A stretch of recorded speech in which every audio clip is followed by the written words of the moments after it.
Hey everybody, welcome back to the cabin. I am just tying up some rabbit snares out of brass wire. And the reason for that is, I don't know, been putting a lot of thought into this year, especially because things have been going so slow on the channel so far this winter. It's been, like I said, been very challenging with my wife here with me to get things filmed every week, just a different routine. And we've been doing another project actually that I'll tell you about in the future that's been keeping us pretty busy too. And yeah, just been putting a lot of thought into the entire lifestyle and what I'm doing here and what I'm actually filming. And you know, a lot of stuff going on in the news this week too, especially this coronavirus, and not necessarily the devastation or anything caused by that virus, but more about the panic and the media attention that it's getting.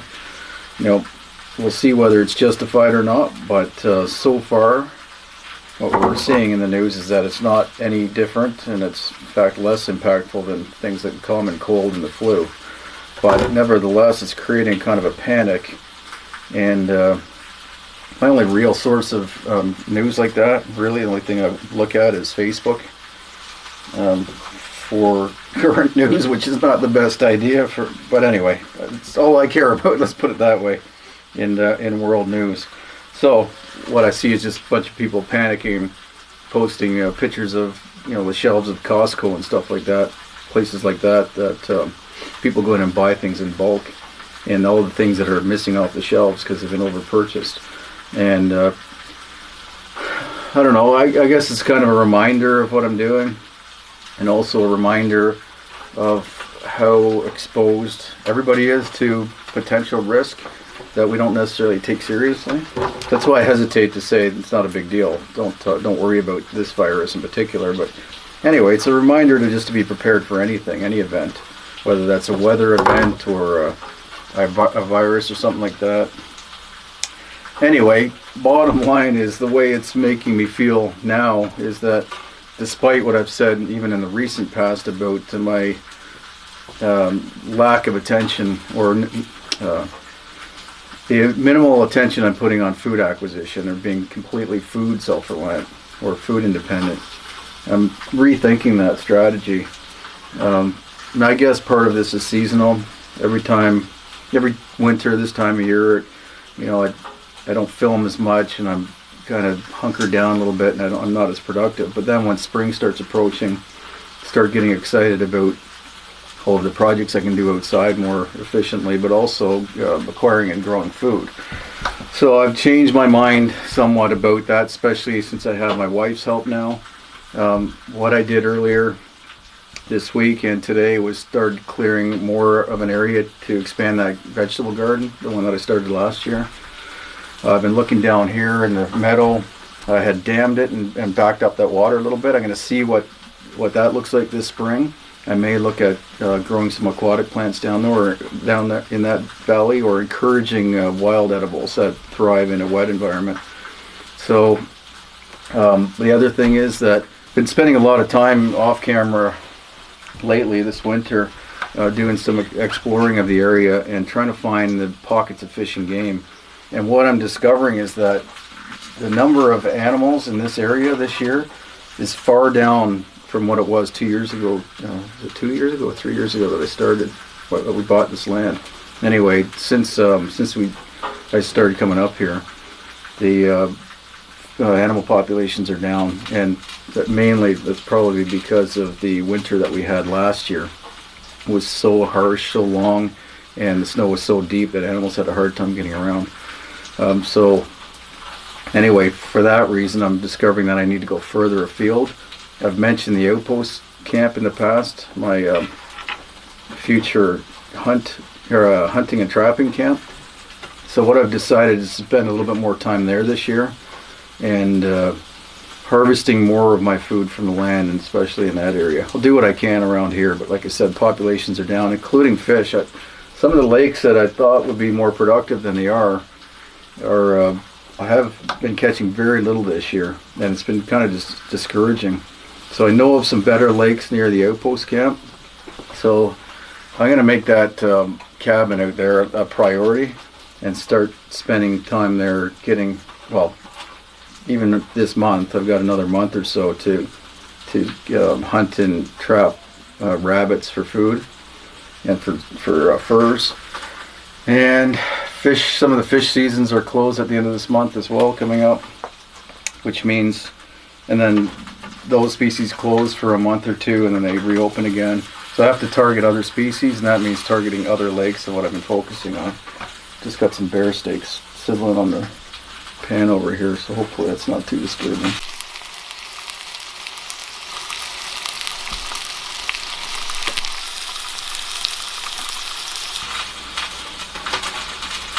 So, food production. So, like I said, I'm expanding that garden. Now down in the valley, that's just behind the sauna, as you could probably see in the earlier footage, but just down sort of between here and the longhouse, there's a spring pond. Basically all the water from the melting snow drains into that low area, and when we get a heavy rain it does too, and then it slowly seeps out. I'm going to put somewhat of a little bit of an earthen dam at the other end of it and kind of hold some of that water back, and then dig a shallow well.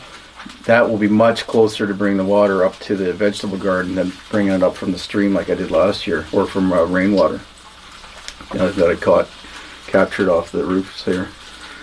So that's a plan. So that's going to happen soon. Now the reason I cut the maple trees down today is that we have a string of warm weather coming up. I think it's calling for 10 degrees Celsius tomorrow or the following day, which means the sap's going to start running. And once the sap starts running, you get a lot higher moisture content in those trees, and then they become, takes a lot longer for them to dry for firewood or to lighten up to use as building materials. Some of those thinner trees I'll use as roof rafters for either the workshop or the outpost camp if I want. I won't bring the logs all the way out there, but stuff around here, chicken coop maybe. And then I tapped the trees, as you saw as well. Tapped a bunch of maple trees. So I've got maybe 25 or 30 buckets out now. We don't consume a lot of sugar, even natural sugars like maple syrup and honey. I can get honey from a fairly local source, but I actually prefer maple sugar. But anyway, we don't use much, like hardly any, a little bit in tea or coffee in the morning, and that's about it. So we will make sugar this year instead of syrup. I have some big trips planned just to go a little bit further to harvest game this year, including a better spot for moose hunting. And with my wife getting her hunting license this year, I'll be able to get a couple of deer as well from around here, and at least one bear as well. So between that, trapping, I do have my trapper's license, by the way. I've never mentioned that, I don't think, before. In my region, you can't snare rabbits on a hunting license, but you can on a trapping license. So that's what I do with these. Just north of here, I can actually trap rabbits just on my hunting license. But anyway, I can also hunt them till the end of this month. So they're tasty source of protein, but it's only protein. They don't have any fat in them, so I do need other game to supplement. Trout season will be coming up soon, so I get a lot of our fat calories from trout, and from all the bear fat that I have on the shelves here that I've been rendering over the last year, just about a year. So I've got lots of fat left still. Anyway, that's the focus. I'm going to continue to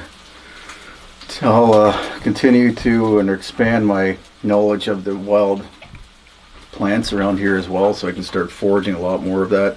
My wife's very interested in that as well, especially mushroom foraging.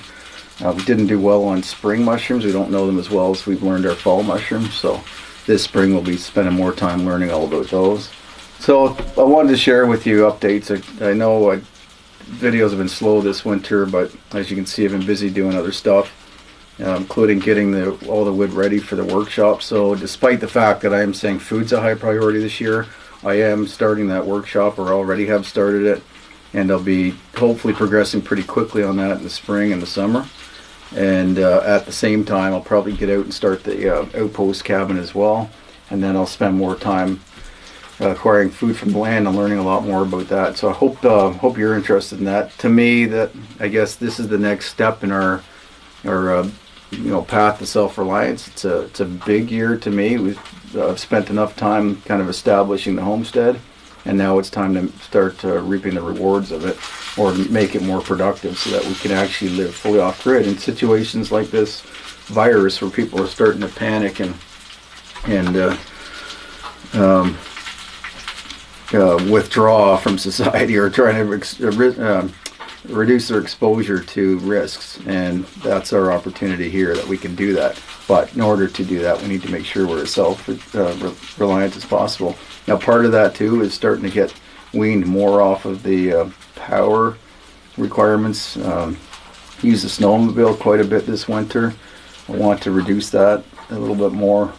Been using the chainsaw to cut up some firewood and the logs, and to mill those the round logs into square timbers. But I did do some hewing, and I really enjoyed that. So I've got to learn to relax and take things a little bit slower, so that I can spend time doing things the way I really want to do them, rather than trying to be faster and more efficient by using something like a chainsaw or the snowmobile. So that's one of my goals this year as well. Anyway, we better have our lunch and then get out and get some more trees tapped, I guess, and maybe cut a couple more trees down to clear more of an area for the garden. And then I think the sap's going to start running, like I said, tomorrow or in the next couple of days. So we'll probably be boiling syrup by the next few days anyway, and just getting out and enjoying this beautiful weather. So hope you are too. Hope you're getting outside, and I hope you're having a great week. And I look forward to seeing you at the cabin next time. Take care.